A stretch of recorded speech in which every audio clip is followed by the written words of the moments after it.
Hello everyone! Welcome po to our Buhay Buntis channel.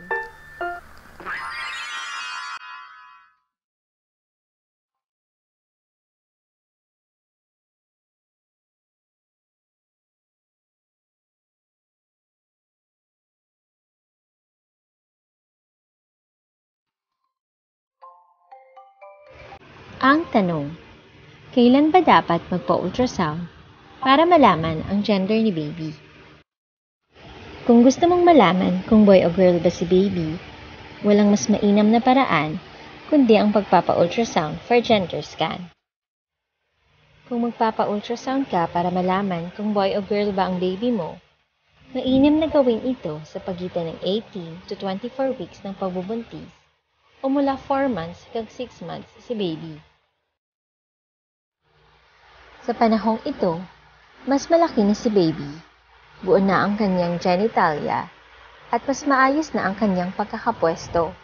Kaya, mas magiging madali para sa sonographer na makita kung siya ba ay boy o girl.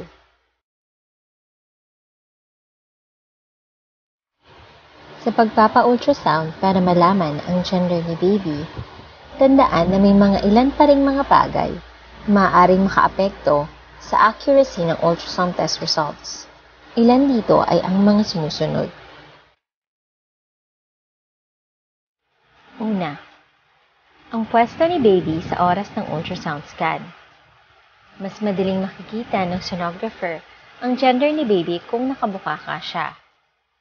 Kung anterior naman ang placenta mo, dapat hindi masyadong nakadikit si baby sa placenta. Mas madali ring makikita ng sonographer ang gender ni baby kung nakacephalic position siya. Pangalawa, ang ultrasound machine na gagamitin. Kadalasan, may mga lumang equipment na mahina na ang sound waves na tinatransmit, kaya malabo na ang mga imaging scans na nakukuha. Kapag ganon, hindi rin malinaw ang mga imaheng magiging basehan ng sonographer sa pagpapredict ng gender ni baby. Pangatlo, ang skills at experience ng sonographer. Ang sonographer ay ang healthcare professional na nag-ooperate ng ultrasound machine at nagbabasa ng results. Maiging maghanap ng sonographer na magaling at matyaga sa paghahanap ng tamang pwesto kung saan mas madaling madedetect ng probe ang mga imaging scans. Mas maganda rin kung ang sonographer na gagawa ng ultrasound mo ay sanay na sa paghanap at pagtingin ng gender signs, o yung hamburger sign para sa girl at yung turtle sign para sa boy.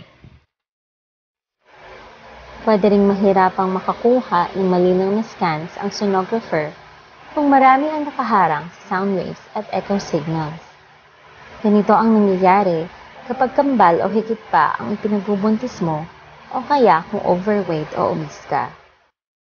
Base sa iba't ibang websites gaya ng webmd.com, bump.com, verywellfamily.com, cnn.com at iba pa, ang accuracy daw ng ultrasound gender scan ay karaniwang nasa pagitan ng 90 hanggang 95% kung gagawin ito sa pagitan ng 18 hanggang 24 weeks ng pagbubuntis. Ibig sabihin, hindi natin masasabing 100% sure na tama ang magiging resulta nito. Pero, kumpara sa mga pregnancy myths, hindi hamak na mas malaki ang chance na tama ang gender na nasa ultrasound results. Kung magpapa-ultrasound ka at balak mo nang bumili ng mga gamit ni baby, mas mainam na kausapin mo ang sonographer para malaman mo kung gaano siya kasigurado sa nakita niyang gender ni baby.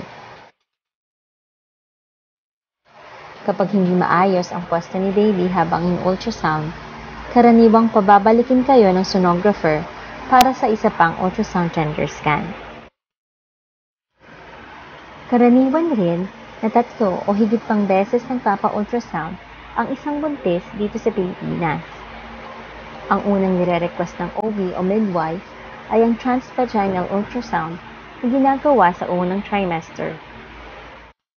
Ginagawa ito para makumpirma kung buntis ka, para malaman kung ilan ang ipinagbubuntis mo, para ma-detect ang heartbeat ni baby, at para malaman kung ilang linggo ka ng buntis. Ang sumunod naman ay ang pelvic ultrasound kung saan kasama na ang gender scanning.